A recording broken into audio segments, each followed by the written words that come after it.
കീഴ്ക്കോടതികൾക്ക് മേൽ ചുമത്തുന്ന പ്രത്യേക ഉത്തരവുകളാണ് പ്രൊഹിബിഷൻ. ഇപ്പം രണ്ടെണ്ണം കോടതിയുമായിട്ട് ബന്ധപ്പെട്ടാണ് ഓർത്തോളണം. പ്രൊഹിബിഷനും സെർഷ്യോറി, മേൽക്കോടതി കീഴ്ക്കോടതിക്ക് മേലെ ചുമത്തുന്നതാണ്. ജവഹർലാൽ നെഹ്റു ആണ് ഭരണഘടനാ നിർമ്മാണ സഭയിൽ ലക്ഷ്യപ്രമേയം അവതരിപ്പിച്ചത്. അതാണ് പിന്നീട് ഭരണഘടനയുടെ ആമുഖമായിട്ട് മാറിയത്. ജവഹർലാൽ നെഹ്റു എന്നാണ് ലക്ഷ്യപ്രമേയം അവതരിപ്പിച്ചത്? 1946 ഡിസംബർ മാസം 13 അപ്പം 46 ഭരണഘടനാ നിർമ്മാണ സഭയുടെ രൂപീകരണം എന്ന് പറയുമ്പോഴുള്ള സ്റ്റാർട്ടിങ് ഇയേഴ്സ് ഒക്കെ 46. ആ ഇയർ നമ്മൾ ഓർക്കേണ്ടത്. Starting year 46. നമസ്കാരം, എൻ്റെ ക്ലാസ്സിലേക്ക് എല്ലാവർക്കും സ്വാഗതം. ഇന്ത്യൻ കോൺസ്റ്റിറ്റ്യൂഷൻ്റെ ഒരു റിവിഷനുമായിട്ടാണ് ഇന്ന് ഞാൻ എത്തിയിട്ടുള്ളത്. നമുക്ക് ഇപ്പോൾ ഏകദേശം ഇമ്പോർട്ടൻ്റ് ആയിട്ടുള്ള ഏരിയാസ് ഏതൊക്കെയാണെന്നൊരു ഐഡിയ ഉണ്ടായിരിക്കും. ഏതൊക്കെ ഭാഗത്തു നിന്നാണ് PSC ആവർത്തിച്ച് ചോദ്യങ്ങൾ ചോദിക്കുന്നത്, പ്രീവിയസ് ക്വസ്റ്റ്യൻ പേപ്പേഴ്സിലൂടെ എല്ലാം നോക്കിയിട്ട് ഏറ്റവും ഇമ്പോർട്ടൻ്റ് ആയിട്ടുള്ള ഏരിയാസിൽ വന്നിട്ടുള്ള ചോദ്യങ്ങളെ ബേസ് ചെയ്തിട്ടുള്ള ഒരു റിവിഷൻ ക്ലാസ്സാണ് ഇന്ന് നമ്മൾ ചെയ്യുന്നത്. ആദ്യം മുതൽ അവസാനം വരെ തന്നെ നിങ്ങൾ ക്ലാസ് കേട്ടിരിക്കുക. അപ്പോൾ ഇവിടെ ഞാൻ ഓരോ ക്വസ്റ്റ്യൻസ് കാണിക്കും, പ്രീവിയസ് ഇയേഴ്സിൽ ചോദിച്ചിട്ടുള്ള ഇമ്പോർട്ടൻ്റ് ആയിട്ടുള്ള ക്വസ്റ്റ്യൻസ് ആണ്. അപ്പോൾ ആ ക്വസ്റ്റ്യൻസ് നിങ്ങൾ കണ്ടിട്ട് സെൽഫായിട്ട് നിങ്ങൾക്ക് ആൻസർ ചെയ്യാൻ പറ്റുന്നുണ്ടോ എന്ന് നോക്കുക. ആൻസർ ചെയ്യാൻ പറ്റുന്നില്ല എന്നുണ്ടെങ്കിൽ ഏതൊക്കെ ഭാഗമാണോ അത് നിങ്ങൾ റിപ്പീറ്റ് ചെയ്ത് പഠിക്കണം. നിങ്ങൾക്കത് ആൻസർ ചെയ്യാൻ പറ്റുന്നുണ്ടെങ്കിൽ നിങ്ങളുടെ കോൺഫിഡൻസ് ആണ് കൂടാൻ പോകുന്നത്. അപ്പോൾ അതിൽ ഒരുപാട് പോയിൻറ്റ്സ് ഉണ്ടാകും. ചിലപ്പോൾ നമ്മൾ നോട്ട് ചെയ്യാത്ത പോയിൻറ്റ്സ് ആയിരിക്കാം. അപ്പോൾ അതൊക്കെ നിങ്ങൾക്ക് വലിയൊരു അഡ്വാൻറ്റേജ് ആയിരിക്കാം എക്സാമിന് പോകുമ്പോൾ. അവസാനം വരെ ശ്രദ്ധിച്ച് കേൾക്കുക. ഓക്കെ, നമുക്ക് സ്റ്റാർട്ട് ചെയ്യാം. ഫസ്റ്റ് ക്വസ്റ്റ്യൻ, ഭരണഘടനാ നിർമ്മാണ സഭയുമായിട്ട് ബന്ധപ്പെട്ട് ചുവടെ ചേർത്തിട്ടുള്ള പ്രസ്താവനകളിൽ ശരിയേത്? നമ്മുടെ സിലബസ് എടുത്ത് നോക്കിയാൽ ഭരണഘടനാ നിർമ്മാണ സഭ എന്ന് പറഞ്ഞൊരു ടോപ്പിക് ഉണ്ടെങ്കിൽ അവിടെ നിന്ന് ഒരു ചോദ്യം മിക്കവാറും എല്ലാ ക്വസ്റ്റ്യൻ പേപ്പറിലും നമുക്ക് പ്രതീക്ഷിക്കാവുന്നതാണ്. അപ്പോൾ റിപ്പീറ്റഡ് ആയിട്ട് ചോദ്യങ്ങൾ ചോദിക്കാറുണ്ട്. അപ്പോൾ ഭരണഘടനാ നിർമ്മാണ സഭയെ പറ്റിയിട്ട് നിങ്ങൾക്കൊരു കംപ്ലീറ്റ് ഐഡിയ ഉണ്ടായിരിക്കണം. അപ്പോൾ ഇവിടെ നമുക്ക് ഇമ്പോർട്ടൻ്റ് ആയിട്ടുള്ളൊരു ചോദ്യമാണിത്. ഭരണഘടനാ നിർമ്മാണ സഭയുമായിട്ട് ബന്ധപ്പെട്ട് ചുവടെ ചേർത്തിട്ടുള്ള പ്രസ്താവനകളിൽ ശരിയേത്? ഫസ്റ്റ് സ്റ്റേറ്റ്മെൻറ്റ്, ഭരണഘടനാ നിർമ്മാണ സഭയിലെ അംഗങ്ങളെ പ്രായപൂർത്തി വോട്ടവകാശത്തിൻ്റെ അടിസ്ഥാനത്തിലല്ല തിരഞ്ഞെടുക്കുന്നത്. സെക്കൻഡ് സ്റ്റേറ്റ്മെൻറ്റ്, എല്ലാ മതത്തിലെയും പ്രതിനിധികൾ ഭരണഘടനാ നിർമ്മാണ സഭയിൽ ഉണ്ടായിരുന്നു. ഓക്കെ, അടുത്തത്, രാഷ്ട്രീയ പാർട്ടികളിൽ കോൺഗ്രസ് ആണ് ഭരണഘടനാ നിർമ്മാണ സഭയിൽ ആധിപത്യം സ്ഥാപിച്ചിരുന്നത്. അപ്പോൾ നമുക്ക് നോക്കാം ഏതൊക്കെ സ്റ്റേറ്റ്മെൻറ്റാണ്. ആദ്യത്തേത് നോക്കൂ, ഭരണഘടനാ നിർമ്മാണ സഭയിലെ അംഗങ്ങളെ പ്രായപൂർത്തി വോട്ടവകാശത്തിൻ്റെ അടിസ്ഥാനത്തിലല്ല തിരഞ്ഞെടുക്കുന്നത്. ശരിയാണോ? ആലോചിച്ച് നോക്കി, ഭരണഘടനാ നിർമ്മാണ സഭയിലെ അംഗങ്ങളെ തിരഞ്ഞെടുക്കുന്നത് യൂണിവേഴ്സൽ അഡൾട്ട് ഫ്രാഞ്ചൈസി, അതായത് പ്രായപൂർത്തി വോട്ടവകാശത്തിൻ്റെ അടിസ്ഥാനത്തിലാണ് എന്ന് പറഞ്ഞാൽ അത് ശരിയാവും? അത് നമ്മുടെ ഇലക്ഷനൊന്നും അല്ല, ഭരണഘടനാ നിർമ്മാണ സഭയിലെ അംഗങ്ങളുടെ തിരഞ്ഞെടുപ്പാണ് അല്ലേ. അപ്പോൾ അത് പ്രായപൂർത്തി വോട്ടവകാശത്തിൻ്റെ അടിസ്ഥാനത്തിലല്ല എന്നാണ് പറഞ്ഞിട്ടില്ല. അത് തന്നെയാണ് ഇവിടെയും പറഞ്ഞിട്ടുള്ളത്. അപ്പോൾ ഇവിടെ അടിസ്ഥാനത്തിലല്ല എന്ന് പറയുമ്പോൾ ഈ ഒരു സ്റ്റേറ്റ്മെൻറ്റ് എന്താണ്? അത് ശരിയാണെന്ന് തന്നെ നമ്മൾ മനസ്സിലാക്കണം. ഓക്കെ, ചിലപ്പോൾ അല്ല എന്ന് കാണുമ്പോൾ നമ്മുടെ ബ്രെയിൻ ഓട്ടോമാറ്റിക്കലി അല്ല എന്ന് പറയുമ്പോൾ തെറ്റാണോ എന്ന് കൊടുക്കാനുള്ള ടെൻഡൻസി ആവും. ശ്രദ്ധിച്ച് വായിച്ചു നോക്കണം. പ്രായപൂർത്തി വോട്ടവകാശത്തിൻ്റെ അടിസ്ഥാനത്തിൽ അല്ല എന്ന് തന്നെയാണ് പറഞ്ഞിട്ടുള്ളത് കേട്ടോ. എല്ലാ മതത്തിലെയും പ്രതിനിധികൾ ഭരണഘടനാ നിർമ്മാണ സഭയിൽ ഉണ്ടായിരുന്നു. ശരിയല്ലേ? ഇറ്റ്സ് എ ട്രൂ സ്റ്റേറ്റ്മെൻ്റ് ആണ്. അത് ശരിയായ സ്റ്റേറ്റ്മെൻ്റ് ആണ്. ഭരണഘടനാ നിർമ്മാണ സഭയുമായിട്ട് ബന്ധപ്പെട്ട് രാഷ്ട്രീയ പാർട്ടികളിൽ ആധിപത്യം കൂടുതൽ ഉണ്ടായിരുന്നത് കോൺഗ്രസിനായിരുന്നു. അന്ന് കോൺഗ്രസിനായിരുന്നു അല്ലേ ഏറ്റവും കൂടുതൽ ആധിപത്യം ഉണ്ടായിരുന്നത്. ശരിയാണ്. അപ്പോൾ right answer all of the above ആണ്. 3 സ്റ്റേറ്റ്മെൻറ്റ്സും ശരിയാണ്. അപ്പോൾ ഇവിടെ നിങ്ങൾ ശ്രദ്ധിക്കേണ്ട പോയിന്റ് എന്ന് പറഞ്ഞിട്ടുണ്ടെങ്കിൽ ഈ പ്രായപൂർത്തി വോട്ടവകാശത്തിൻ്റെ അടിസ്ഥാനത്തിലല്ല അംഗങ്ങളെ തിരഞ്ഞെടുത്തിരുന്നത്. അത് കൃത്യമായിട്ട് ഓർത്തു വെച്ചോളണം. ആനുപാതിക പ്രാതിനിധ്യ വ്യവസ്ഥയുടെ അടിസ്ഥാനത്തിലായിരുന്നു പ്രവിശ്യകളിൽ നിന്നും തിരഞ്ഞെടുപ്പ് നടന്നത്. ആനുപാതിക പ്രാതിനിധ്യ വ്യവസ്ഥയായിട്ടാണ് പ്രവിശ്യകളിൽ അന്ന് ഇലക്ഷൻ നടന്നിട്ടുണ്ടായിരുന്നു. ഒരിക്കലും പ്രായപൂർത്തി വോട്ടവകാശത്തിൻ്റെ അടിസ്ഥാനത്തിലല്ല. ഓക്കെ, അടുത്ത ചോദ്യം, ഭരണഘടനാ നിർമ്മാണ സഭയുമായിട്ട് ബന്ധപ്പെട്ട് ശരിയായ പ്രസ്താവനകളാണ് ചോദിച്ചിട്ടുള്ളത്. ഭരണഘടനാ നിർമ്മാണ സഭയുടെ ആദ്യ യോഗം ചേർന്നത് 1946 ഡിസംബർ മാസം 9 പ്രായപൂർത്തി വോട്ടവകാശത്തിൻ്റെ അടിസ്ഥാനത്തിലാണ് ഭരണഘടനാ നിർമ്മാണ സമിതിയിലെ അംഗങ്ങളെ തിരഞ്ഞെടുത്തത്. 1946 ലക്ഷ്യപ്രമേയം അവതരിപ്പിച്ചത് ജവഹർലാൽ നെഹ്റു ആണ്. സെൽഫായിട്ട് നോക്കിക്കുക ഏതൊക്കെ സ്റ്റേറ്റ്മെൻറ്റ്സ് ആണ് ശരിയെന്നാണ് ചോദിച്ചിട്ടുള്ളത്. അപ്പോൾ നിങ്ങൾ എക്സാമിനേഷന് എന്താണെങ്കിലും നമ്മൾ ചോദ്യം വായിക്കുമ്പോൾ തന്നെ നിങ്ങൾ ഒരു കാര്യം ശ്രദ്ധിക്കണം. ചോദ്യം വായിക്കുമ്പോൾ ഇവിടെ ശരിയായതാണോ തെറ്റായതാണോ ശരിയല്ലാത്തതാണോ തെറ്റല്ലാത്തതാണോ എന്താണോ ചോദിച്ചിട്ടുള്ളതെന്ന് വായിച്ച് മനസ്സിലാക്കിയിട്ട് ആദ്യമേ തന്നെ നമ്മൾ അവിടെ ഒരു അണ്ടർലൈൻ ചെയ്ത് വെക്കണം ക്വസ്റ്റ്യൻ പേപ്പറിൽ. പലപ്പോഴും നമുക്ക് അബദ്ധത്തിൽ നമ്മൾ എത്രയും നെഗറ്റീവ് മാർക്സ് ഒഴിവാക്കാൻ പറ്റുമോ അത്രയും ഒഴിവാക്കി വേണം നമ്മൾ മുന്നോട്ട് പോകാനായിട്ട്. ഇതുവരെ നമ്മൾ എന്ത് പഠിച്ചു എന്നതിനേക്കാളും എക്സാം ഹോളിൽ ആ ഒരു ടൈം നമ്മളത് എങ്ങനെ ആ ക്വസ്റ്റ്യൻ പേപ്പർ ആൻസർ ചെയ്യുന്നത് വളരെ ഇമ്പോർട്ടൻ്റ് ആണ്. അപ്പോൾ എക്സാം കഴിഞ്ഞിട്ട് അയ്യോ എനിക്ക് അബദ്ധം പറ്റിയെന്ന് തോന്നാൻ പാടില്ല. അതുകൊണ്ട് ഓരോ സ്റ്റെപ്പും സൂക്ഷിച്ച് വേണം മുന്നോട്ട് വയ്ക്കാനായിട്ട്. ചോദ്യം വരുമ്പോൾ തന്നെ ശരിയായ അല്ലെങ്കിൽ ശരിയല്ലാത്തത് അങ്ങനെ കണ്ടാൽ അവിടെ നമ്മളൊരു അണ്ടർലൈൻ ചെയ്ത് വെക്കണം. എന്നിട്ട് ഓരോ സ്റ്റേറ്റ്മെൻറ്റ്സിനെയും നമ്മൾ ഇതുമായിട്ട് കമ്പയർ ചെയ്യണം. അപ്പോൾ ഇവിടെ നിർമ്മാണ സഭയുടെ ആദ്യ യോഗം ചേരുന്നത് ആ ഡേറ്റ് നമുക്ക് ഷുവർ ആയിരിക്കണം. 1946 ഡിസംബർ 6 ഇത് സെറ്റപ്പ് ചെയ്യുന്നത്, ഈ ഒരു കോൺസ്റ്റിറ്റ്യൂഷൻ അസംബ്ലി സെറ്റപ്പ് ചെയ്യുന്നത് കോൺസ്റ്റിറ്റ്യൂഷൻ അസംബ്ലി. പക്ഷേ അത് ആദ്യത്തെ മീറ്റിംഗ് നടക്കുന്നത് 1946 ഡിസംബർ 9 അന്നാണ് താൽക്കാലിക അധ്യക്ഷനായിട്ട് സച്ചിദാനന്ദ സിൻഹയൊക്കെ തിരഞ്ഞെടുക്കുന്നത്. അപ്പോൾ ഇത് ശരിയായ ഒരു സ്റ്റേറ്റ്മെൻ്റ് ആണ് എന്ന് മനസ്സിലാക്കി നമ്മൾ ഇവിടെ നോക്കണം. ശരിയായതാണോ ചോദിച്ചേക്കുന്നത്? ശരിയായതാണ് ചോദിച്ചിട്ടുള്ളത്. അപ്പോൾ തന്നെ നമ്മൾ ടിക്കറ്റ് വെച്ചേക്കുന്നത് ശരിയായതാണ്. ഓക്കെ. പ്രായപൂർത്തി വോട്ടവകാശത്തിൻ്റെ അടിസ്ഥാനത്തിലാണ് ഭരണഘടനാ നിർമ്മാണ സമിതി അംഗങ്ങളെ തിരഞ്ഞെടുത്തത്. ഇവിടെ ആണെന്ന് ചോദിച്ചിട്ടുണ്ട്. മുന്നത്തെ ചോദ്യത്തിൽ അതല്ല എന്നായിരുന്നു അല്ലേ? അപ്പോൾ ശ്രദ്ധിച്ച് വായിക്കുക. പ്രായപൂർത്തി വോട്ടവകാശത്തിൻ്റെ അടിസ്ഥാനത്തിലാണെന്ന് പറഞ്ഞാൽ അത് തെറ്റാണ്. ആനുപാതിക പ്രാതിനിധ്യ വ്യവസ്ഥ എന്നാണ് പ്രവിശ്യകളിൽ നിന്നൊക്കെ ആളുകളെ തിരഞ്ഞെടുത്തിരുന്നത്. അപ്പോൾ ഇതിങ്ങനെ കണ്ടതുകൊണ്ട് നമുക്കത് തെറ്റുമെടുക്കാം. മൂന്നാമത്തത് 1946 ലക്ഷ്യപ്രമേയം അവതരിപ്പിച്ചത് ജവഹർലാൽ നെഹ്റു ആണ്. ഒബ്ജക്റ്റീവ് റെസൊല്യൂഷൻ അതാണ് പിന്നീട് പ്രിയാമ്പിളായിട്ട് മാറുന്നത്. പ്രിയാമ്പിളിൻ്റെ ശില്പി എന്ന് പറഞ്ഞത് ആരാണ്? ജവഹർലാൽ നെഹ്റു തന്നെയാണ് ഒബ്ജക്റ്റീവ് റെസൊല്യൂഷൻ അവതരിപ്പിച്ചത്. അപ്പോൾ ഇത് ശരിയായ സ്റ്റേറ്റ്മെൻ്റ് ആണ്. അപ്പം നമുക്ക് ഇവിടെ തന്നെ ആൻസർ പറയാം. 1ഉം 3ഉം ശരിയാണ്, 2 തെറ്റാണ് അല്ലേ? ഇപ്പോൾ 2 തെറ്റാന്ന് അറിഞ്ഞാൽ തന്നെ നമുക്ക് ആൻസർ കണ്ടുപിടിക്കാൻ പറ്റുമോ നോക്കാം. 2 തെറ്റാണെങ്കിൽ തന്നെ നമുക്ക് 2 ഓപ്ഷൻ എല്ലാം കളയാം അല്ലേ? 2 തെറ്റാന്ന് മനസ്സിലാക്കിയ പോലും നമുക്ക് ആൻസർ കിട്ടും. ആൻസർ 1 and 3 ആണ്. 1, 3 ആണ് ശരിയായ സ്റ്റേറ്റ്മെൻറ്റ്. അപ്പോൾ ഇതൊരു നിങ്ങൾക്കൊരു എലിമിനേഷൻ മെത്തേഡിൽ കൂടെ ആൻസർ കണ്ടുപിടിക്കാം. ഇപ്പോൾ എല്ലാ സ്റ്റേറ്റ്മെൻറ്റ്സും നമുക്ക് ഷുവർ അല്ല എന്നുണ്ടെങ്കിൽ പോലും ഇപ്പം നമുക്കിവിടെ സെക്കൻഡ് സ്റ്റേറ്റ്മെൻറ്റ് തെറ്റാണ് എന്നൊരു ഉറപ്പുണ്ടെങ്കിൽ അപ്പം തന്നെ നിങ്ങൾ എന്താ ചെയ്യുക? സമയം സേവ് ചെയ്യാനോ അങ്ങനെ ചെയ്യാം. ഇതിപ്പോൾ തെറ്റാന്ന് നമുക്കറിയാലോ. അപ്പം തന്നെ നമ്മൾ എന്ത് ചെയ്യുക? ആ തെറ്റുള്ള 2 വരുന്ന എല്ലാം അങ്ങോട്ട് കട്ട് ചെയ്യുക. അപ്പോൾ നമുക്ക് 1ഉം 3ഉം വായിച്ച് ആലോചിക്കാനുള്ള സമയം അവിടെ കളയണ്ട. അപ്പം തന്നെ നമുക്ക് ആൻസർ കിട്ടി. ഷുവറായിട്ടും 1ഉം 3ഉം ആണ് റൈറ്റ് ആൻസർ എന്ന് പറയുന്നത്. ഓക്കെ. Next question. ഭരണഘടനാ നിർമ്മാണ സഭ രൂപീകൃതമാകാൻ കാരണമായ ദൗത്യം ക്യാബിനറ്റ് മിഷനാണ്. ക്യാബിനറ്റ് മിഷൻ്റെ റെക്കമെൻഡേഷൻ പ്രകാരമാണ് നമുക്കൊരു ഭരണഘടനാ നിർമ്മാണ സഭ വരുന്നത്. ഓക്കെ. തിരഞ്ഞെടുക്കപ്പെട്ട അംഗങ്ങളും നാമനിർദ്ദേശം ചെയ്യപ്പെട്ട അംഗങ്ങളും അടങ്ങുന്നതായിരുന്നു ഇന്ത്യയുടെ ഭരണഘടനാ നിർമ്മാണ സഭ. അപ്പോൾ കൃത്യമായിട്ട് അറിഞ്ഞിരിക്കണം, നമ്മുടെ ഭരണഘടനാ നിർമ്മാണ സഭയിൽ എലക്റ്റഡ് മെമ്പേഴ്സും ഉണ്ട്, നോമിനേറ്റഡ് മെമ്പേഴ്സും ഉണ്ട്. വേണമെങ്കിൽ ചോദിക്കുക ഒരു സ്റ്റേറ്റ്മെൻ്റ് ആയിട്ട് തിരഞ്ഞെടുക്കപ്പെട്ട അംഗങ്ങൾ മാത്രം അടങ്ങുന്നതാണ്, അല്ലെങ്കിൽ നാമനിർദ്ദേശം ചെയ്യപ്പെട്ട അംഗങ്ങൾ ഉണ്ടായിരുന്നില്ല. അപ്പോൾ കൃത്യമായിട്ട് ഐഡിയ വയ്ക്കുക. ഭരണഘടനാ നിർമ്മാണ സഭയിൽ തിരഞ്ഞെടുക്കപ്പെട്ട അംഗങ്ങളും ഉണ്ടായിരുന്നു, നാമനിർദ്ദേശം ചെയ്യപ്പെട്ട അംഗങ്ങളും ഉണ്ടായിരുന്നു. തിരഞ്ഞെടുപ്പ് ഒരിക്കലും പ്രായപൂർത്തി വോട്ടവകാശത്തിൻ്റെ അടിസ്ഥാനത്തിലായിരുന്നില്ല, ആനുപാതിക പ്രാതിനിധ്യ വ്യവസ്ഥയുടെ അടിസ്ഥാനത്തിലായിരുന്നു. ക്ലിയർ? ജവഹർലാൽ നെഹ്റു ആണ് ഭരണഘടനാ നിർമ്മാണ സഭയിൽ ലക്ഷ്യപ്രമേയം അവതരിപ്പിച്ചത്. അതാണ് പിന്നീട് ഭരണഘടനയുടെ ആമുഖമായിട്ട് മാറിയത്. ജവഹർലാൽ നെഹ്റു എന്നാണ് ലക്ഷ്യപ്രമേയം അവതരിപ്പിച്ചത്? 1946 ഡിസംബർ 13. അപ്പം 46 ഭരണഘടനാ നിർമ്മാണ സഭയുടെ രൂപീകരണം എന്ന് പറയുമ്പോൾ ഉള്ള സ്റ്റാർട്ടിങ് ഇയേഴ്സൊക്കെ 46. ആ ഇയർ നമ്മൾ ഓർക്കേണ്ടത്. Starting year 46. അതിൽ ഡേറ്റ്സ് വളരെ ഇമ്പോർട്ടൻ്റ് ആണ്. 46 നമ്മൾ മുന്നേ കണ്ടു.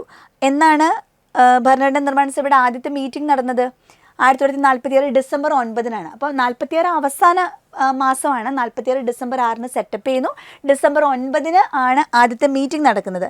ആ മീറ്റിങ്ങിലാണ് ആരധ്യക്ഷൻ? സച്ചിദാനന്ദ സിൻഹ അധ്യക്ഷനായിട്ടുണ്ടായിരുന്നത്. അത് കഴിഞ്ഞിട്ട് ഡിസംബർ 11 വീണ്ടും ഒരു മീറ്റിംഗ് വെച്ചപ്പോഴാണ് അവർ സ്ഥിര അധ്യക്ഷനായിട്ട് ഡോക്ടർ രാജേന്ദ്ര പ്രസാദിനെ തിരഞ്ഞെടുക്കുന്നത്.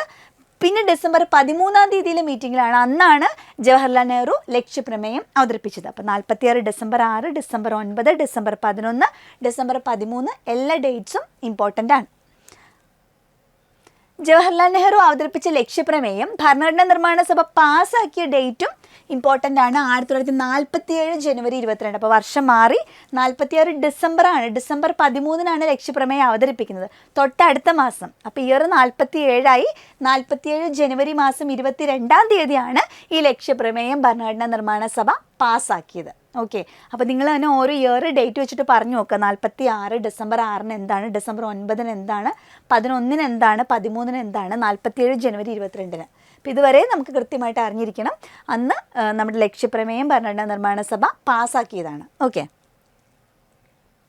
Next question. ഇന്ത്യൻ ഭരണഘടനാ നിർമ്മാണ സഭയിൽ അംഗമായിരുന്ന മലയാളി വനിത. മലയാളി സാന്നിധ്യം എപ്പോഴും PSCയുടെ ചോദ്യപേപ്പറുകളിൽ ആവർത്തിച്ച് കണ്ടിട്ടുണ്ട്. പാർവതി ഭായി, അക്കമ്മ ചെറിയൻ, ദാക്ഷായണി വേലായുധൻ, ശാരദ അമ്മാൾ. ആരാണ് ഭരണഘടനാ നിർമ്മാണ സഭയിൽ അംഗമായിരുന്ന മലയാളി വനിത ഈ കൂട്ടത്തിൽ? എല്ലാവർക്കും അറിയാമായിരിക്കും. ദാക്ഷായണി വേലായുധനാണ് റൈറ്റ് ആൻസർ. അപ്പോൾ ദാക്ഷായണി വേലായുധനാണ് ഈ കൂട്ടത്തിൽ ഭരണഘടനാ നിർമ്മാണ സഭയിൽ ഉണ്ടായിരുന്ന മലയാളി വനിത. ഓക്കെ. സോ ഭരണഘടനാ നിർമ്മാണ സഭയിലെ മലയാളി സാന്നിധ്യം നമുക്കൊന്ന് നോക്കാം. ഭരണഘടനാ നിർമ്മാണ സഭയിൽ ആകെ 17 മലയാളികളാണ് ഉണ്ടായിരുന്നത്. 17 മലയാളികളാണ് ഉണ്ടായിരുന്നത്. ഇന്ത്യയിൽ പ്രീ ഡിഗ്രി പാസ്സായ ആദ്യ SC/ST വനിതയായിരുന്നു ദാക്ഷായണി വേലായുധനാണ് കേട്ടോ. ഇങ്ങനെ ദാക്ഷായണി വേലായുധനാണ് ഇന്ത്യയിൽ പ്രീ ഡിഗ്രി പാസ്സായ ആദ്യ SC/ST വനിത എന്ന് പറയുന്നത്. ഭരണഘടനാ നിർമ്മാണ സഭയിൽ അംഗമായിരുന്ന ഏക ദളിത് വനിതയുമായിരുന്നു ദാക്ഷായണി വേലായുധൻ. തിരുവിതാംകൂറിൽ നിന്നുണ്ടായിരുന്ന പ്രതിനിധികളാണ് ഇവർ: പട്ടം Thanupillai, R Shankar, PS Nataraja Pillai, Annie Mascarene, KA Muhammad, PT Chacko. ഒരു പക്ഷേ ഒരു ചോദ്യം ചോദിക്കാം, തിരുവിതാംകൂറിൽ നിന്നുണ്ടായിരുന്ന ആളുകൾ താഴെ തന്നിട്ടുള്ളതിൽ ആരാണ് തിരുവിതാംകൂറിൽ ഉണ്ടായിരുന്നത്, അല്ലെങ്കിൽ മലയാളി ആരാണ്, എങ്ങനെ വേണമെങ്കിലും നമുക്ക് ഇവിടുന്ന് ചോദ്യം ചോദിക്കാം. മലയാളി സാന്നിധ്യം എപ്പോഴും ഇമ്പോർട്ടൻ്റ് ആണ്. അപ്പോൾ പേരുകളൊക്കെ ഒന്ന് നോട്ട് ചെയ്ത് പോവാം. പട്ടം Thanupillai, R Shankar, PS Nataraja Pillai, Annie Mascarene, KA Muhammad, PT Chacko. അപ്പോൾ ഇവിടുന്ന് ഒരു വനിതയുടെ പേരൂടെ നമുക്ക് കിട്ടിയില്ലേ. ദാക്ഷായണി വേലായുധനെ കൂടാണ്ട് ഉണ്ടായിരുന്ന ഒരു വനിത ആരാണ്? ആനി മസ്ക്രീൻ ആണ് ഉണ്ടായിരുന്നത്. ദാക്ഷായണി വേലായുധൻ, ആനി മസ്ക്രീൻ. ഒരാളുടെ ഉണ്ടായ അമ്മു സ്വാമിനാഥൻ അല്ലേ. അപ്പോൾ തിരുവിതാംകൂറിലെ പ്രതിനിധികളെ ഒന്നുകൂടെ ഓർത്തോളൂ: പട്ടം Thanupillai, R Shankar, PS Nataraja Pillai, Annie Mascarene, KA Muhammad, PT Chacko. Okay. കൊച്ചിയിൽ നിന്നുണ്ടായിരുന്ന പ്രതിനിധി ഇങ്ങനെ തന്നെ ഈ പേര് പഠിച്ചു വെച്ചോളൂ: പനമ്പിള്ളി ഗോവിന്ദമേനോനാണ് ഭരണഘടനാ നിർമ്മാണ സഭയിൽ കൊച്ചിയിൽ നിന്നുണ്ടായിരുന്ന പ്രതിനിധിയാണ് പനമ്പിള്ളി ഗോവിന്ദമേനോൻ. ഇനി മദ്രാസ് സംസ്ഥാനത്തിൽ ഉൾപ്പെട്ട മലബാറിനെ പ്രതിനിധീകരിച്ചിട്ടുണ്ടായിരുന്നവരാണ് Ammu Swaminathan, Dakshayani Velayudhan, AK Menon, B Pocker Sahib, KTM Ahmed Ibrahim Malabar Madras, B Pocker Sahib, AK Menon, Dakshayani Velayudhan, Ammu Swaminathan. അപ്പോൾ ആനി മസ്ക്രീൻ നമ്മൾ മുന്നേ കണ്ടു. തിരുവിതാംകൂറിൽ നിന്നുണ്ടായിരുന്ന പ്രതിനിധികളിൽ ഒരു മലയാളി വനിത ഉണ്ടായിരുന്നു. ആരാണത്? ആനി മസ്ക്രീൻ ആയിരുന്നു. ഇവർ രണ്ടുപേരും മദ്രാസിൽ നിന്ന് ആണ്, അമ്മു സ്വാമിനാഥനും ദാക്ഷായണി വേലായുധനും. അപ്പോൾ 3 വനിതകളുടെ പേര് നമ്മൾ കണ്ടു. ഇവർ 3 പേരാണ് ഭരണഘടനാ നിർമ്മാണ സഭയിൽ ഉണ്ടായിരുന്ന മലയാളി വനിതകൾ. ആരൊക്കെയാണ്? അമ്മു സ്വാമിനാഥൻ, ആനി മസ്ക്രീൻ, പിന്നെ ഉണ്ടായിരുന്ന ദളിത് വനിതയായ ദാക്ഷായണി വേലായുധൻ. അമ്മു സ്വാമിനാഥൻ, ആനി മസ്ക്രീൻ, ദാക്ഷായണി വേലായുധൻ 3 പേരാണ് ഭരണഘടനാ നിർമ്മാണ സഭയിൽ ഉണ്ടായിരുന്ന മലയാളി വനിതകൾ. ഓക്കെ, തീർന്നില്ല കേട്ടോ. നമ്മുടെ മലബാറിൽ നിന്നുണ്ടായിരുന്ന അല്ലെങ്കിൽ മദ്രാസിനെ പ്രതിനിധീകരിച്ച ആളുകളുടെ എണ്ണം ഇനിയുണ്ട്: മുഹമ്മദ് ഇസ്മായിൽ സാഹിബ്, P കുഞ്ഞിരാമൻ, അബ്ദുൾ സത്താർ ഹാജി, K മാധവ മേനോൻ. മൊത്തം 17 പേര് വേണമല്ലോ. അപ്പോൾ ഇവിടെ ആരൊക്കെയാണെന്ന് ഒന്നുകൂടെ നമുക്ക് നോക്കാം. മലബാറിൽ നിന്ന് Ammu Swaminathan, Dakshayani Velayudhan, AK Menon, B Pocker Sahib, KTM Ahmed Ibrahim, Muhammad Ismail Sahib, P Kunhiraman, Abdul Sattar Haji, K Madhava Menon. United പ്രൊവിൻസിൽ നിന്ന്, അതായത് ഇന്നത്തെ ഉത്തർപ്രദേശിൽ നിന്ന്, അന്ന് യുണൈറ്റഡ് പ്രൊവിൻസ് എന്നാണ് പറയുന്നത്, അവിടെ നിന്നുണ്ടായിരുന്ന ഒരു പ്രതിനിധിയാണ് ജോൺ മത്തായി. അപ്പോൾ ഈ ഒറ്റപ്പെട്ട് നിൽക്കുന്ന പേരുകളൊക്കെ ഉറപ്പായിട്ടും പഠിച്ചോളൂ. PSC ചോദിച്ചിട്ടുണ്ട്. യുണൈറ്റഡ് പ്രൊവിൻസിൽ നിന്നുള്ള മലയാളിയാണ് ജോൺ മത്തായി. അതുപോലെ പനമ്പിള്ളി ഗോവിന്ദമേനോൻ കൊച്ചിയിൽ നിന്നുണ്ടായിരുന്ന പ്രതിനിധിയാണ് അല്ലേ. പനമ്പിള്ളി ഗോവിന്ദമേനോൻ കൊച്ചിയിൽ നിന്നാണ്. യുണൈറ്റഡ് പ്രൊവിൻസിൽ നിന്നുണ്ടായിരുന്ന ആളാണ് ആര്? ജോൺ മത്തായി. അപ്പോൾ ഭരണഘടനാ നിർമ്മാണ സഭയിൽ എത്ര മലയാളികൾ ഉണ്ടായിരുന്നു? 17 പേര്. അതിൽ യുണൈറ്റഡ് പ്രൊവിൻസിൽ നിന്നുണ്ടായിരുന്ന ജോൺ മത്തായി, കൊച്ചിയിൽ നിന്നുണ്ടായിരുന്ന പനമ്പിള്ളി ഗോവിന്ദമേനോനാണ്. പിന്നെ മലയാളി വനിതകൾ അമ്മു സ്വാമിനാഥൻ, ആനി മസ്ക്രീൻ, ദാക്ഷായണി വേലായുധൻ. ബാക്കിയുള്ള പേരുകൾ നിങ്ങളൊന്ന് നോക്കി പോവാം. Okay, next question. ഭരണഘടനാ നിർമ്മാണ സഭയിലെ ഡ്രാഫ്റ്റിംഗ് കമ്മിറ്റിയിൽ DP ഖെയ്ത്താന്റെ നിര്യാണത്തെ തുടർന്ന് ഉണ്ടായ ഒഴിവിലേക്ക് തിരഞ്ഞെടുക്കപ്പെട്ട അംഗം. അപ്പോൾ ഡ്രാഫ്റ്റിംഗ് സമിതി വളരെ ഇമ്പോർട്ടൻ്റ് ആണ്. ഭരണഘടനാ നിർമ്മാണ സഭയിൽ ഇന്ത്യക്കൊരു ഭരണഘടന ഉണ്ടാക്കാൻ വേണ്ടിയിട്ട് വിവിധ കമ്മിറ്റികളായിട്ട് ഡിവൈഡ് ചെയ്തു. അതിൽ മേജർ കമ്മിറ്റിയിൽ ഉണ്ടായിരുന്ന ഒരു കമ്മിറ്റിയാണ് ഡ്രാഫ്റ്റിംഗ് കമ്മിറ്റി. BR അംബേദ്കറിൻ്റെ നേതൃത്വത്തിലായിരുന്നു. അപ്പോൾ അതുമായിട്ട് ബന്ധപ്പെട്ടൊരു ചോദ്യമാണ്: ഈ കമ്മിറ്റിയിൽ DP ഖെയ്ത്താന്റെ നിര്യാണത്തെ തുടർന്നുണ്ടായ ഒഴിവിലേക്ക് തിരഞ്ഞെടുക്കപ്പെട്ട അംഗം ആരെന്നുള്ളതാണ്. ഓപ്ഷൻസിൽ Alladi Krishnaswami Iyer, N Madhav Rao, TT Krishnamachari, N Gopalaswamy Iyer.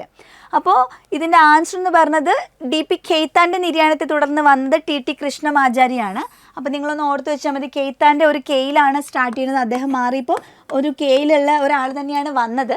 Just ഒരു ക്ലൂ ആയിട്ട് ഓർത്ത് വെച്ച് നോക്കുക. കാരണം നമ്മൾ ഓപ്ഷനിൽ നോക്കിക്കഴിഞ്ഞാൽ പിന്നെ ഇവിടെ അല്ലാടി കൃഷ്ണസ്വാമി, N മാധവറാവു, N ഗോപാലസ്വാമി അയ്യരാണ്. അപ്പോൾ ഇവിടെ കൃഷ്ണമാചാരി, നമുക്ക് കൃഷ്ണസ്വാമി അയ്യർ മാറിപ്പോയത് അല്ലാടി കൃഷ്ണസ്വാമി അയ്യരാണ്.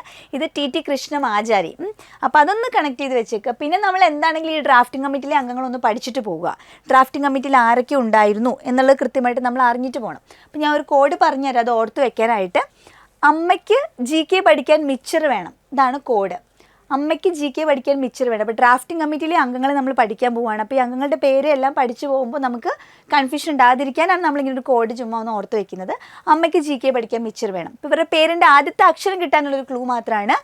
നമ്മൾ പേരെന്താണെങ്കിലും പഠിക്കണം, എന്നിട്ട് ക്ലൂ വെച്ചിട്ടൊന്ന് കണക്ട് ചെയ്യാം. ഇപ്പോൾ A വെച്ചിട്ട് സ്റ്റാർട്ട് ചെയ്യുന്ന ഒരാളുണ്ട്, അത് ഇതിൻ്റെ ചെയർമാനാണ് ആര്? BR അംബേദ്കർ, ആദ്യത്തെ A. ഇനി M വെച്ചിട്ടുള്ള 2 പേര് ഓർക്കുക. ആദ്യത്തെ M മുൻഷി, രണ്ടാമത്തെ മുഹമ്മദ് സാദുള്ള. വെച്ചിട്ട് 2 പേര് അല്ലേ?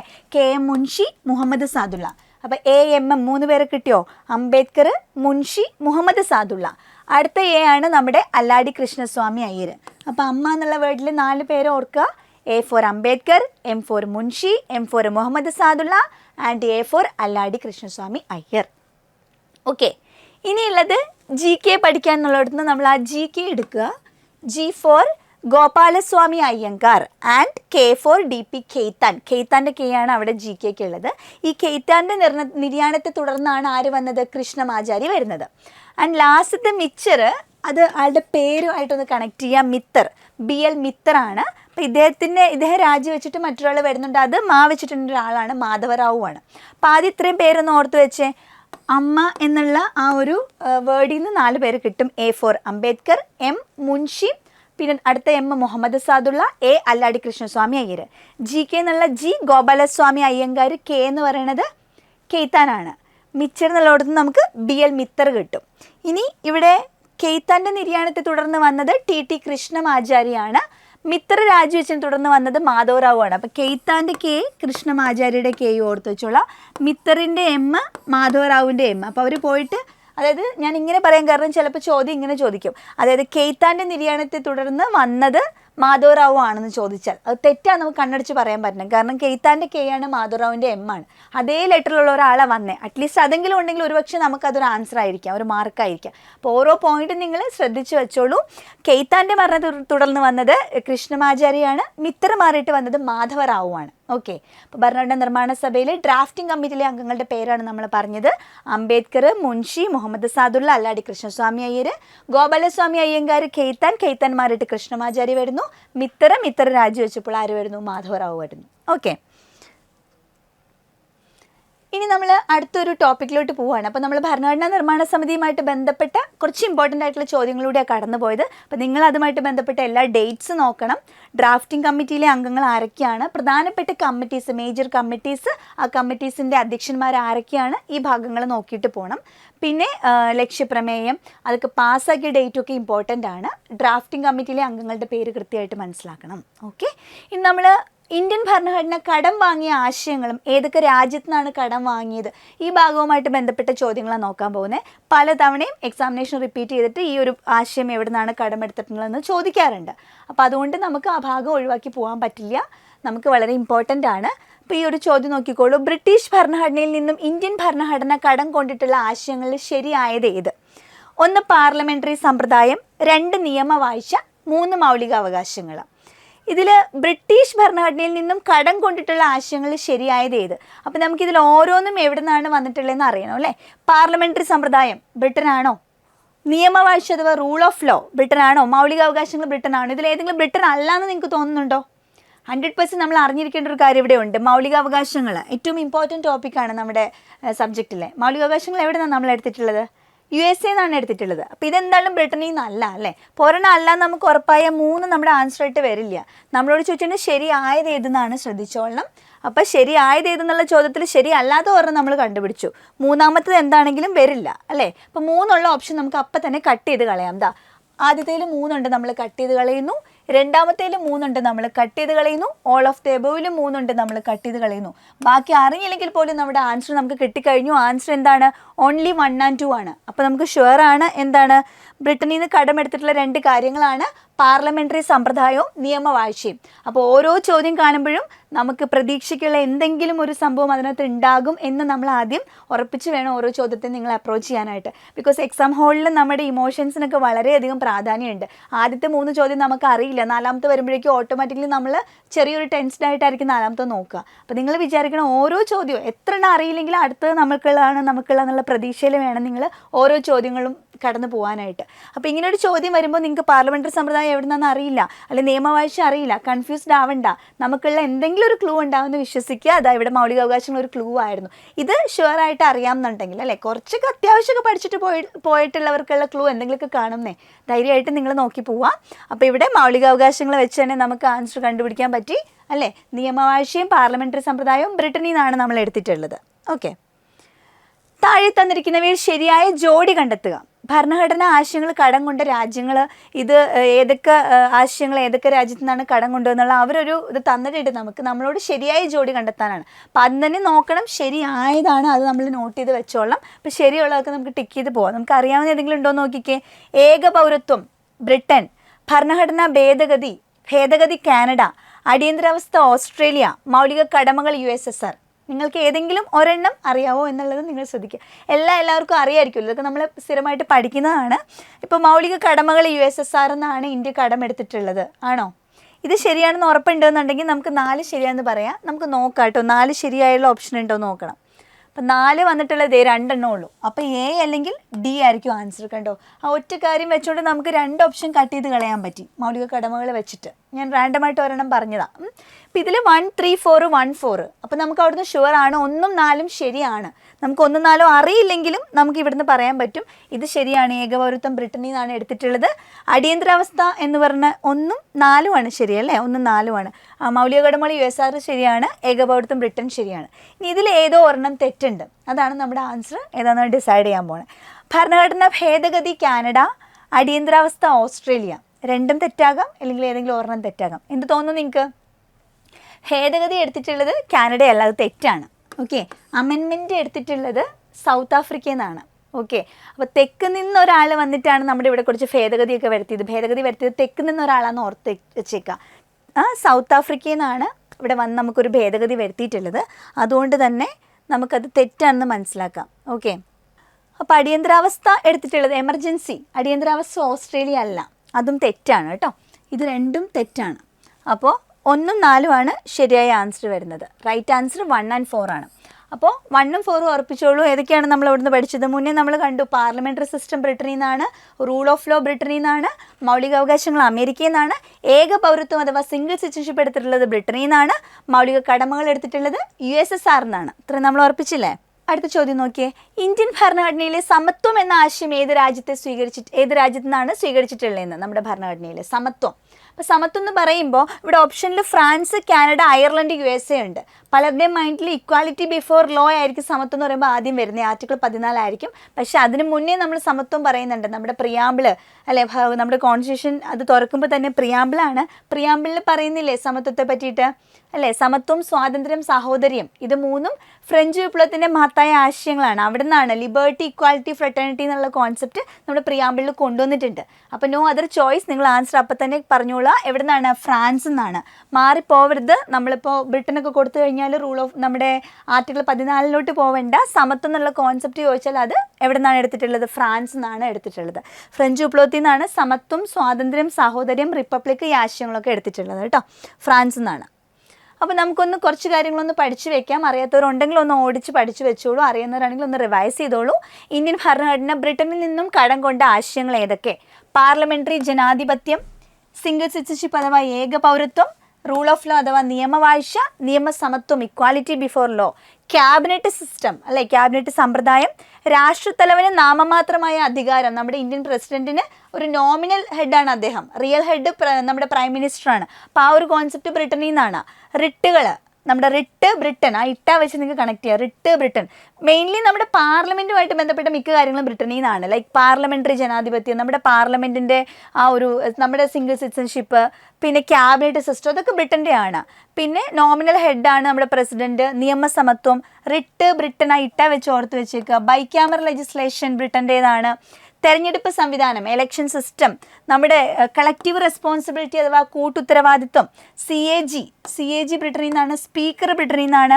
കേവല ഭൂരിപക്ഷ വ്യവസ്ഥയൊക്കെ നമ്മൾ ബ്രിട്ടനിൽ നിന്നാണ് എടുത്തിട്ടുള്ളത്. ശ്രദ്ധിച്ചോ, കേവല ഭൂരിപക്ഷ വ്യവസ്ഥയാണ് FPTP സിസ്റ്റം എന്ന് പറയുന്നത്. നമ്മൾ വോട്ട് ചെയ്തിട്ട് ഡയറക്റ്റായിട്ട് നമ്മുടെ പ്രതിനിധികളെ തിരഞ്ഞെടുക്കില്ല, ഏറ്റവും കൂടുതൽ ഭൂരിപക്ഷം കിട്ടിയ ആളാണെന്നുള്ള രീതിയിൽ ആ ഒരു കോൺസെപ്റ്റൊക്കെ FPTP സിസ്റ്റമൊക്കെ എന്താണ് ബ്രിട്ടനിൽ നമ്മൾ എടുത്തിട്ടുള്ള ആശയങ്ങളാണ്.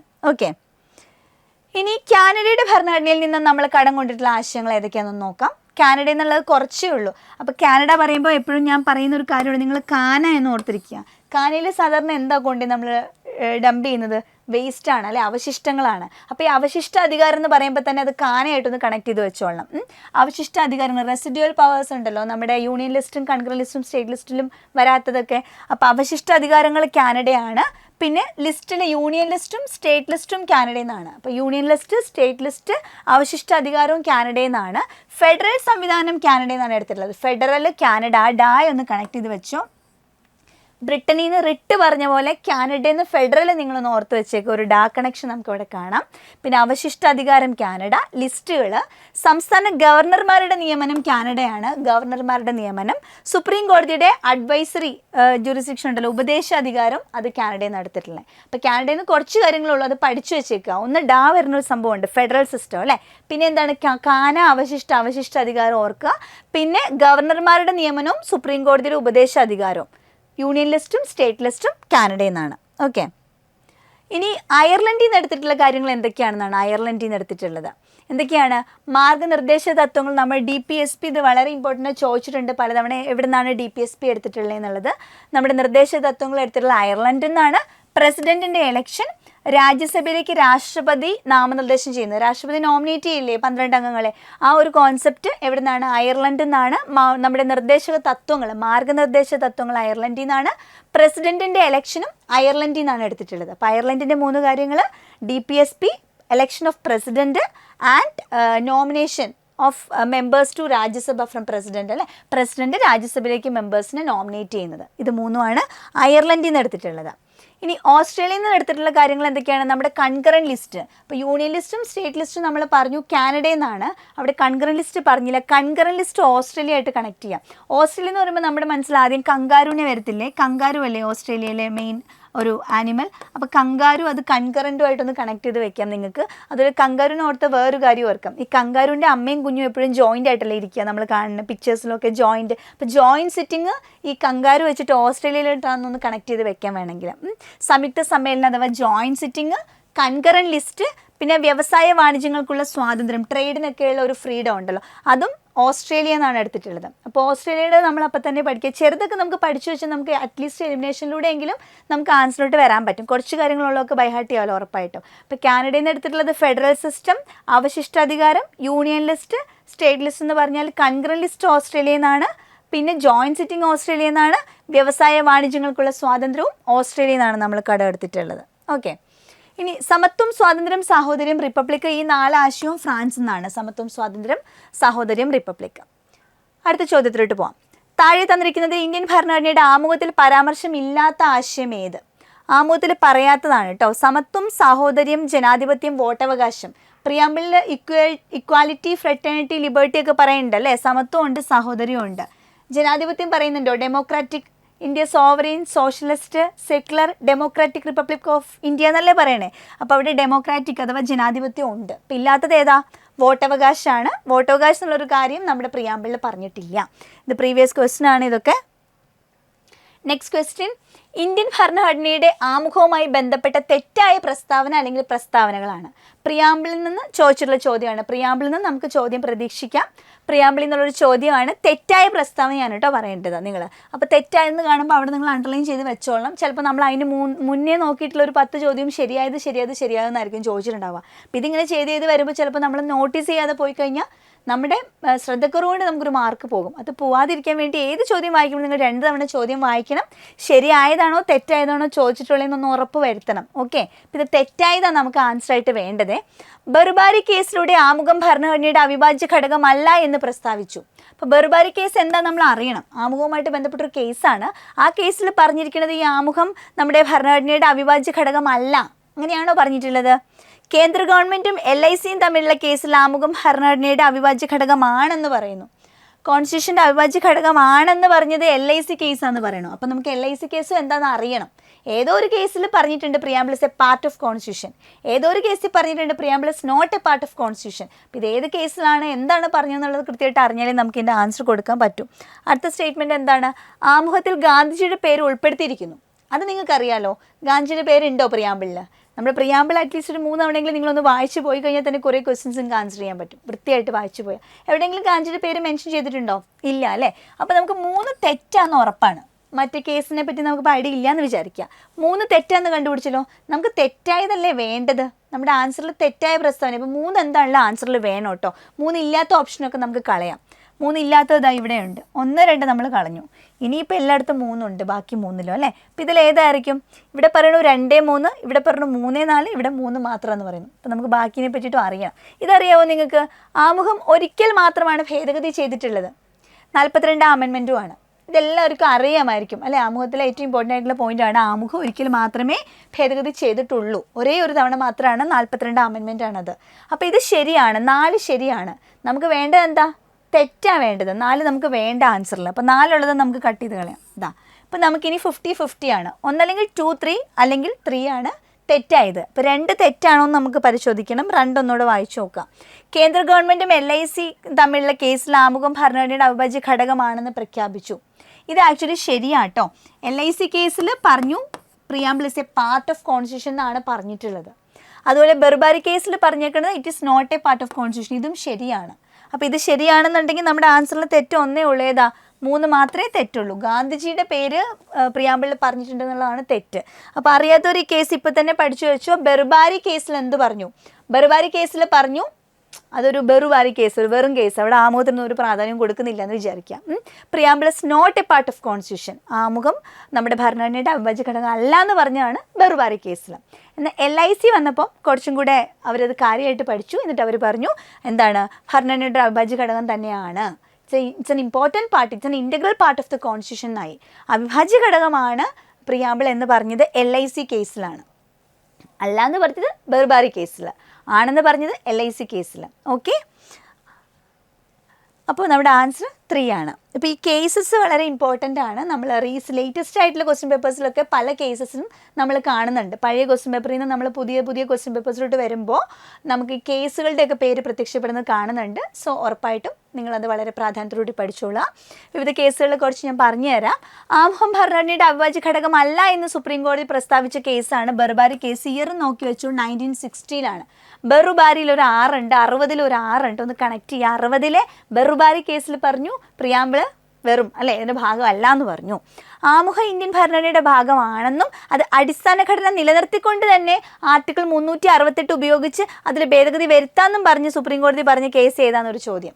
അപ്പോൾ അടുത്തൊരു ചോദ്യം ശ്രദ്ധിച്ചോളണം. ആമുഖം ഇന്ത്യൻ ഭരണഘടനയുടെ ഭാഗമാണെന്ന് പറഞ്ഞു, അടിസ്ഥാന ഘടന നിലനിർത്തിക്കൊണ്ട് ആർട്ടിക്കിൾ 368 ഉപയോഗിച്ച് അതിനകത്ത് ഭേദഗതി വരുത്താമെന്നും പറഞ്ഞു. അപ്പോൾ ഈ അടിസ്ഥാന ഘടന എന്ന് കണ്ടാൽ നിങ്ങളുടെ മനസ്സിലൊരു പേര് വരണം. ആരുടെ പേരാണെന്നറിയോ? കേശവാനന്ദ ഭാരതിയുടെ പേരൊന്ന് കൊടുത്തേക്ക്. എവിടെയെങ്കിലും basic structure of our constitution എന്ന് പറയുമ്പോൾ നിങ്ങൾ അതുമായിട്ട് കണക്ട് ചെയ്യേണ്ട ഒരു പേരാണ് കേശവാനന്ദ ഭാരതി കേട്ടോ. അപ്പോൾ ഇവിടെ പറഞ്ഞിട്ടുണ്ടല്ലോ, ഇത് Kesavananda Bharati case versus state of കേരളയാണ്. Kesavananda Bharati versus state of Kerala എന്ന് പറഞ്ഞൊരു കേസ് 1973. ഓക്കെ, കേശവാനന്ദ ഭാരതി കേസിൽ 1973, ആ വർഷവും ഇമ്പോർട്ടൻ്റ് ആണ്. 73-ലെ കേശവാനന്ദ ഭാരതി കേസിലാണ് കോടതി പറഞ്ഞത് എന്ത്? ആമുഖം നമ്മുടെ കോൺസ്റ്റിറ്റ്യൂഷൻ്റെ ഭാഗമാണ്, അടിസ്ഥാന ഘടന നിലനിർത്തിക്കൊണ്ട് ആർട്ടിക്കിൾ 368 ഉപയോഗിച്ച് അതിൽ ഭേദഗതി വരുത്താം എന്ന് പറഞ്ഞു. ഏതാണ് കേസ്? അടിസ്ഥാന ഘടന ഇമ്പോർട്ടൻ്റ് ഭാഗമാണ്, നമ്മുടെ കോൺസ്റ്റിറ്റ്യൂഷൻ്റെ ഭാഗമാണ് preamble. Yes, preamble is a part of constitution. Also basic structure doctrine അത് മെയിൻറ്റെയിൻ ചെയ്തുകൊണ്ട് എന്തെങ്കിലും അമെൻമെൻറ്റ്സ് കൊണ്ടുവരാം. ഇത് രണ്ടും ഏത് കേസിലാണ്? കേശവാനന്ദ ഭാരതി കേസാണ്.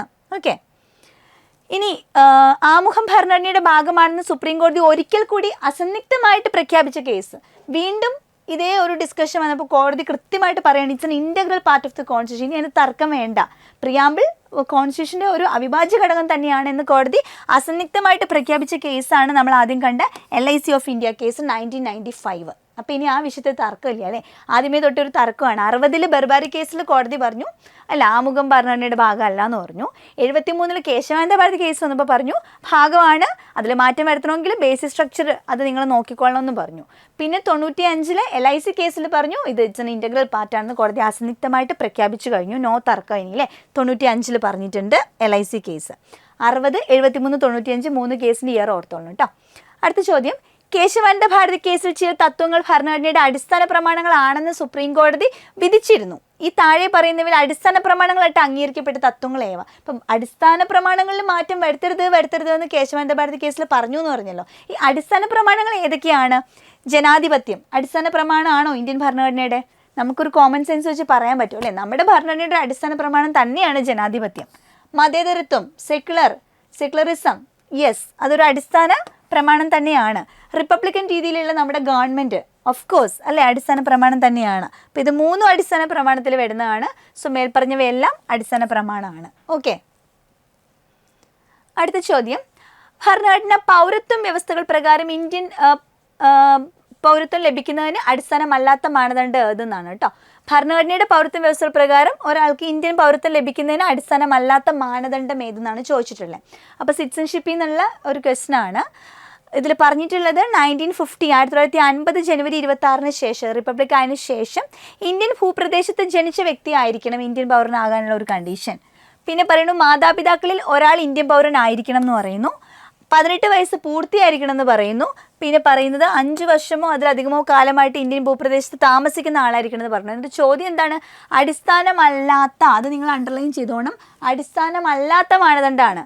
ഇതിൽ ഒരു സ്റ്റേറ്റ്മെൻറ്റ് നമ്മൾ നോക്കിക്കഴിഞ്ഞാൽ അതിന് യാതൊരുവിധ പ്രസക്തി ഇല്ലാത്തൊരു കാര്യമാണ്. ഒരാൾ ഇന്ത്യൻ പൗരനാകണം എന്നുണ്ടെങ്കിൽ ഇന്ന ഒരു ഡേറ്റിന് ശേഷം ഇവിടെ ജനിച്ച ആളാണെന്ന് പറയുന്നു, മാതാപിതാക്കളിൽ ഒരാൾ ഇന്ത്യൻ പൗരനാവണമെന്ന് പറയുന്നു, ഇന്ത്യയിൽ താമസിക്കുന്ന ഒരാളാണെന്ന് പറയുന്നു, പിന്നെ 5 വർഷമോ അതിലധികമോ കാലമായിട്ട് ഇന്ത്യയിൽ താമസിച്ചിട്ടുള്ള ഒരാളെന്ന് പറയുന്നു, പിന്നെ 18 വയസ്സ് പൂർത്തിയായിരിക്കണമെന്ന് പറയുന്നു. അപ്പോൾ ഇതിലേതായിരിക്കും ഒരു അടിസ്ഥാനമില്ലാത്തത്? അതും നമുക്കൊരു ലോജിക്ക് വെച്ച് നമുക്ക് പറയാൻ പറ്റും. ഈ 18 വയസ്സ് പൂർത്തിയായാലാണോ ഇന്ത്യൻ പൗരനാവൂ? അങ്ങനെയുണ്ടോ? അങ്ങനെയെങ്കിലും പറഞ്ഞിട്ടില്ല, നമ്മുടെ പൗരത്വ നിയമത്തിലൊന്നും പറഞ്ഞിട്ടില്ല. സോ അതാണ് റൈറ്റ് ആൻസർ. 2023 ഒരു ക്വസ്റ്റ്യൻ പേപ്പറിൽ വന്ന ചോദ്യമാണ്. 18 വയസ്സ് പൂർത്തിയായിരിക്കണം എന്നുള്ളതാണ് ഇവിടെ തെറ്റായത്, അതായത് അടിസ്ഥാനമല്ലാത്ത കാര്യം. ഓക്കെ, ഇനി ഇത് കണ്ടിട്ട് അങ്ങനെയാണെന്ന് വിചാരിക്കില്ല. നമ്മുടെ ചോദ്യം ശ്രദ്ധിക്കണം. ചോദ്യം ഇതിന് അടിസ്ഥാനമല്ലാത്ത മാനദണ്ഡമാണ്. 18 വയസ്സ് പൂർത്തിയായിരിക്കണം എന്ന് പറഞ്ഞാണ് അടിസ്ഥാനമല്ലാത്ത മാനദണ്ഡം. അടുത്ത ക്വസ്റ്റ്യൻ, ഇന്ത്യൻ പൗരത്വ നിയമം പാർലമെൻറ്റ് പാസ്സാക്കിയത് ആ വർഷം എന്നാണ്? 1955 ആദ്യമായിട്ട് പൗരത്വ നിയമം പാർലമെൻറ്റ് പാസ്സാക്കുന്നത് കേട്ടോ. ഒരു വ്യക്തിയുടെ ഇന്ത്യൻ പൗരത്വം റദ്ദ് ചെയ്യാനുള്ള അധികാരം ആർക്കുള്ളത്? നിങ്ങൾ ഇന്ത്യൻ പൗരനല്ല, നിങ്ങളുടെ പൗരത്വം റദ്ദ് ചെയ്യുന്നു, ഇങ്ങനെ പറയാനുള്ള അധികാരം ആർക്കുള്ളത്? അത് ഇന്ത്യ ഗവൺമെൻറ്റാണ്. ഒരാളുടെ പൗരത്വം റദ്ദ് ചെയ്യാനുള്ള അധികാരം ഗവൺമെൻറ്റിനാണ് ഉള്ളത് കേട്ടോ. ഇന്ത്യൻ പാർലമെൻറ്റ് ഇന്ത്യൻ ഗവൺമെൻറ്റിനാണ്. വിദേശികൾക്ക് ഇന്ത്യൻ പൗരത്വം നേടുന്നതിനുള്ള മാർഗ്ഗങ്ങൾ വിശദീകരിക്കുന്നത് എവിടെയാണ്? 1955 ഈ ഒരു പൗരത്വ നിയമത്തിൽ. ഈ നിയമത്തിൽ ഒരു വിദേശിക്ക് ഇപ്പോൾ ഇന്ത്യൻ പൗരനാകണം, അതുമായിട്ട് ബന്ധപ്പെട്ട കാര്യങ്ങളെല്ലാം എവിടെയാണ് പറയുന്നതെന്ന്? എവിടെയാണ് പറയുന്നത്? അത് 1955 ഇന്ത്യൻ പൗരത്വ നിയമത്തിലാണ് പറയുന്നത്. ഓക്കെ, ഇതിൻ്റെ കണ്ടിന്യൂഷനാണ് കേട്ടോ.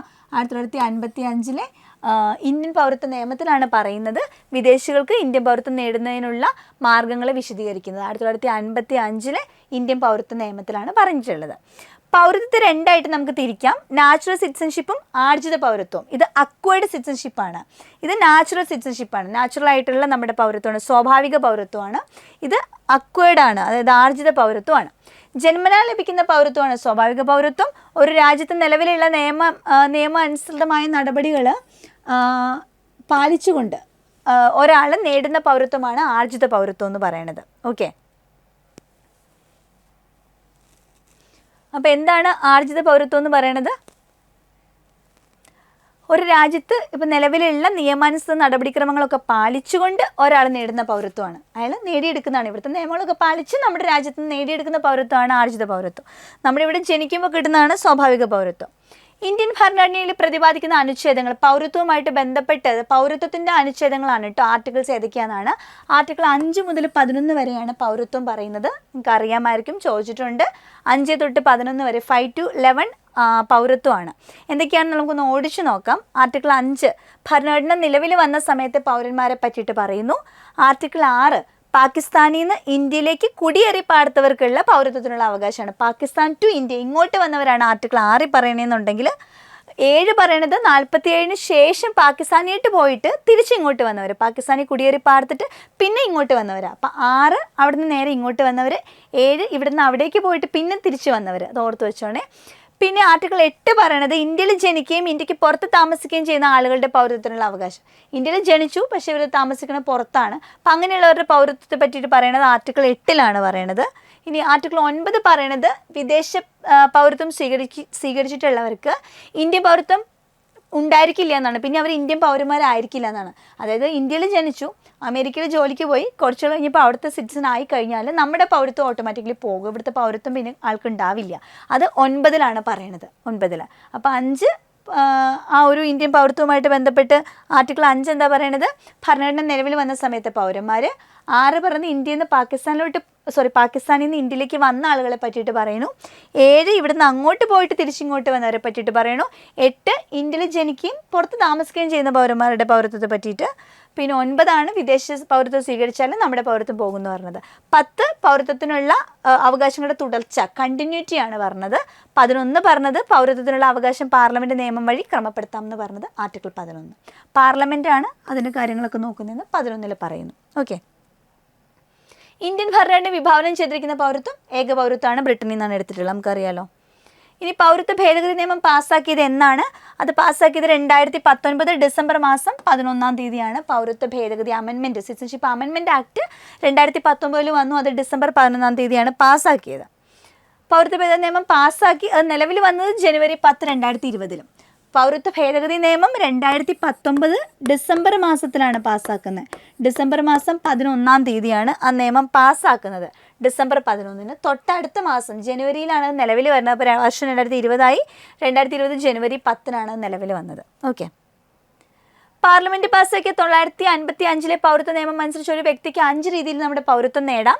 ജന്മസിദ്ധമായ പൗരത്വം ബൈ ബർത്ത്, ബൈ ഡെസൻറ്റ് പിന്തുടർച്ചയ്ക്കുള്ള പൗരത്വമാണ് പിന്തുടർച്ച വഴിയുള്ളത്. രജിസ്ട്രേഷൻ വഴിയുള്ളതാണ് അടുത്തത്. പിന്നെ ചിരകാല അധിവാസം വഴിയുള്ളത്, പ്രാദേശിക സംയോജനം വഴിയുള്ള പൗരത്വം. ഇതൊക്കെ നമ്മൾ ഡീറ്റെയിൽ ആയിട്ട് നിങ്ങൾ പഠിക്കുന്നതാണ്. ഞാനൊന്ന് ഓർമ്മിപ്പിച്ചു എന്നേ ഉള്ളൂ കേട്ടോ, ഒന്ന് റിവൈസ് ചെയ്യാൻ വേണ്ടിയിട്ട്. ഒരു പൗരത്വം ഒരാൾക്ക് നഷ്ടപ്പെടുന്ന 3 രീതിയുണ്ട്. എന്തൊക്കെയാണ്? സ്വമേധയാ ആൾ ഉപേക്ഷിച്ച് പോകുക, റിനൗൺസിയേഷൻ. പിന്നെ പൗരത്വം നിർത്തലാക്കൽ, ടെർമിനേഷൻ. ആൻഡ് ലാസ്റ്റത്തെ പൗരത്വ അപഹരണം, ഡിപ്രവേഷൻ. 3 രീതിയിൽ നഷ്ടപ്പെടാം, 5 രീതിയിൽ പൗരത്വം നേടാം. ഓർത്തോണം. ഇനി നമുക്ക് മൗലികാവകാശങ്ങളുമായിട്ട് ബന്ധപ്പെട്ട ക്വസ്റ്റ്യൻസ് ഇവിടെ നോക്കാം. മൗലികാവകാശങ്ങളിൽ താഴെ തന്നിട്ടുള്ളവയിൽ ഭേദഗതി വരുത്തുവാൻ അധികാരമുള്ളത് ആർക്കാണ് മൗലികാവകാശം ഭേദഗതി വരുത്താനുള്ള അധികാരം? രാഷ്ട്രപതിക്കാണോ, പ്രധാനമന്ത്രിക്കാണോ, പാർലമെൻറ്റിനാണോ, ഗവർണർക്കാണോ? മൗലികാവകാശങ്ങളിലൊക്കെ തൊട്ട് കളിക്കണമെന്നുണ്ടെങ്കിൽ പാർലമെൻറ്റിലെ സഭയിലൊക്കെ അത് ഡിസ്കഷനൊക്കെ നടത്തി ഫൈനലി അത് ഒരു ഭേദഗതി വരുത്തണമെങ്കിൽ കുറച്ച് വലിയ പ്രൊസീജിയറാണ്.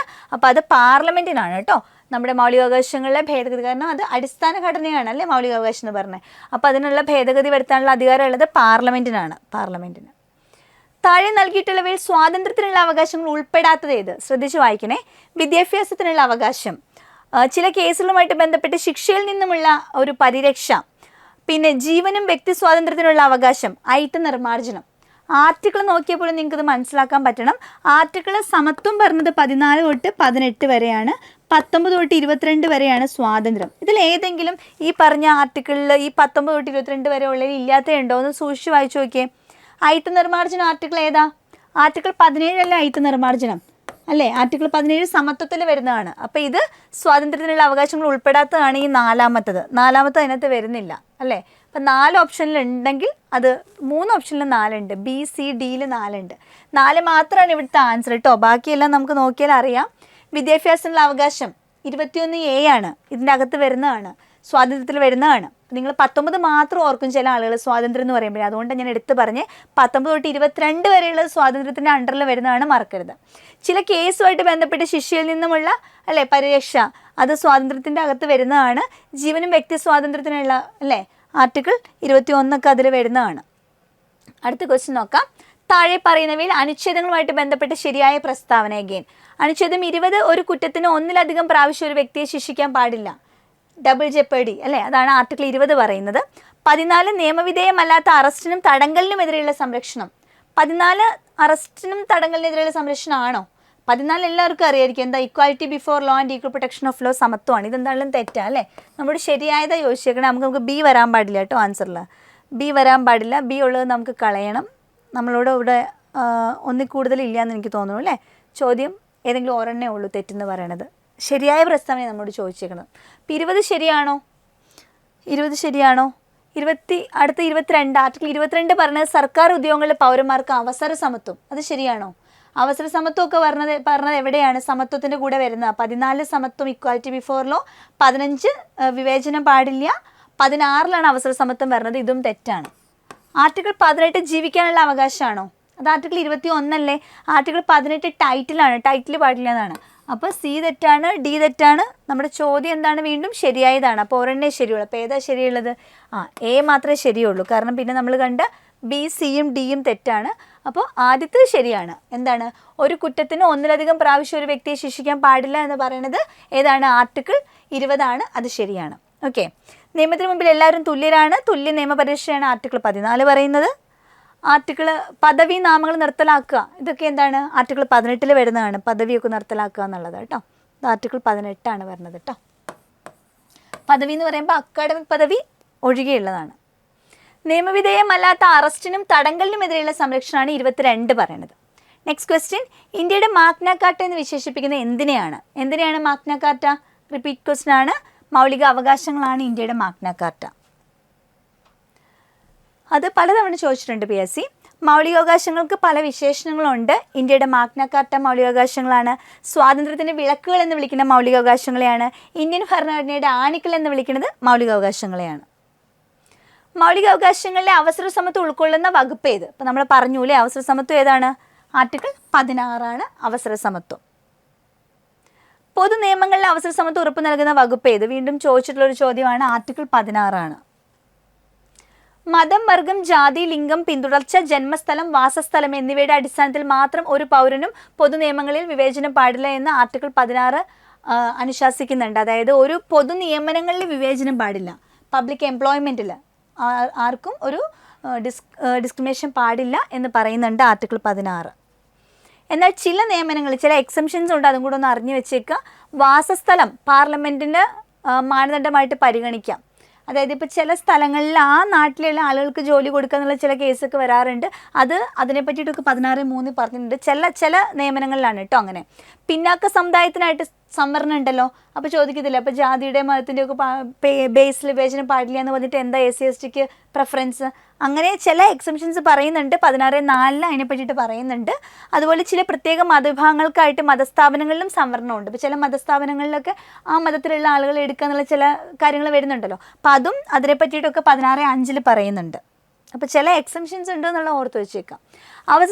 അവസര സമത്വം ഉറപ്പാക്കാൻ വേണ്ടിയിട്ട് ഒരു കമ്മീഷനെ നിയമിക്കണമെന്ന് ശുപാർശ ചെയ്ത കമ്മിറ്റി ഏത്?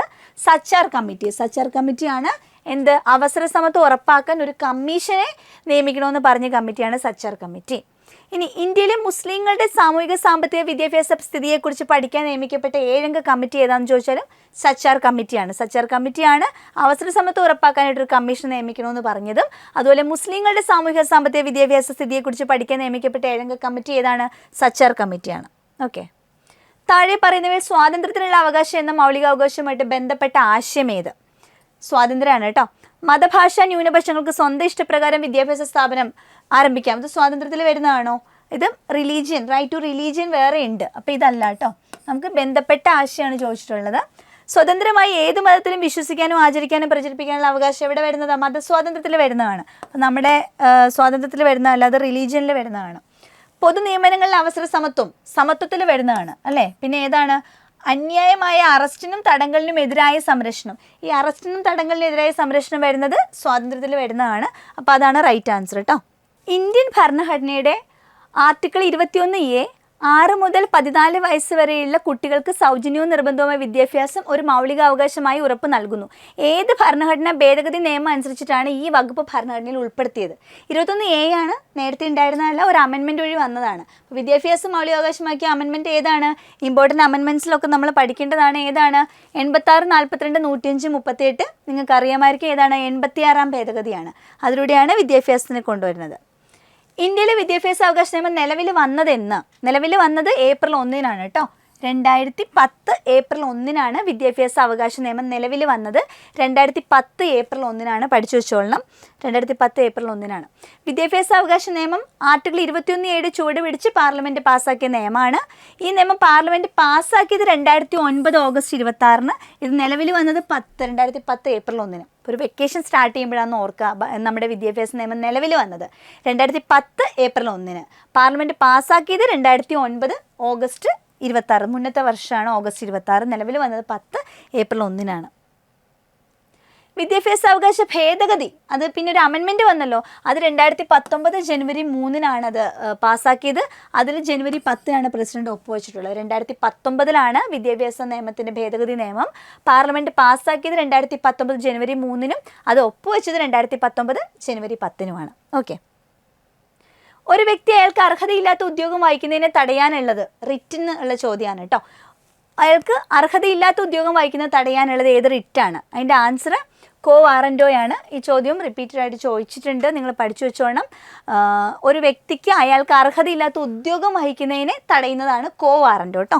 അർഹതയില്ലാത്ത ഉദ്യോഗം വഹിക്കുന്നത്, ഒരു വ്യക്തി അർഹതയില്ലാത്ത ഉദ്യോഗം വഹിക്കുന്നതിനെ തടയുന്ന റിറ്റാണ് കോ വാറൻറ്റോ. ഈ ഒരു പദത്തിൻ്റെ അർത്ഥം തന്നെ ഓൺ വോട്ട് റൈറ്റ്, എന്ത് അധികാരം എന്നുള്ളതാണ് കേട്ടോ. എന്ത് അധികാരം എന്നുള്ളതാണ്. അർഹതയില്ലാത്തൊരു പദവിയിൽ തുടർന്നാൽ കോ വാറൻറ്റോയാണ് റിട്ട്. ഇനി ചുവടെ ചേർത്തിട്ടുള്ള പ്രസ്താവനകളിൽ ശരിയേത്?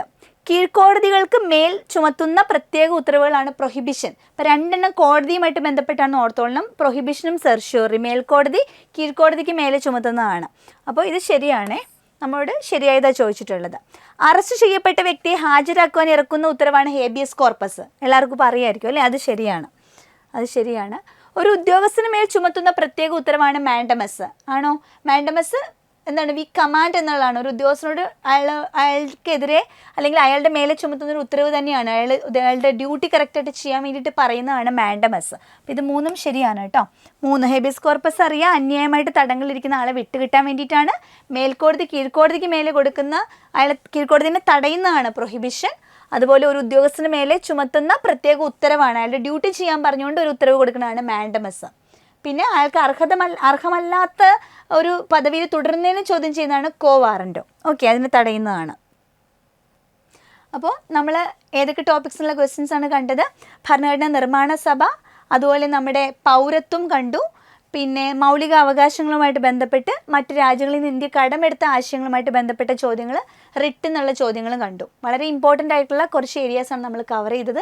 ഇനി നമുക്ക് ഗവൺമെൻറ്റിൻ്റെ ഘടകങ്ങൾ, panchayat Raj, list, important amendments ഒക്കെ ഈക്വലി ഇമ്പോർട്ടൻ്റ് ആണ്. അപ്പോൾ അടുത്തൊരു ക്ലാസ്സിൽ നമ്മൾ ആ ടോപ്പിക്സിലെ ക്വസ്റ്റ്യൻസ് കൊണ്ടുവരുന്നതായിരിക്കും.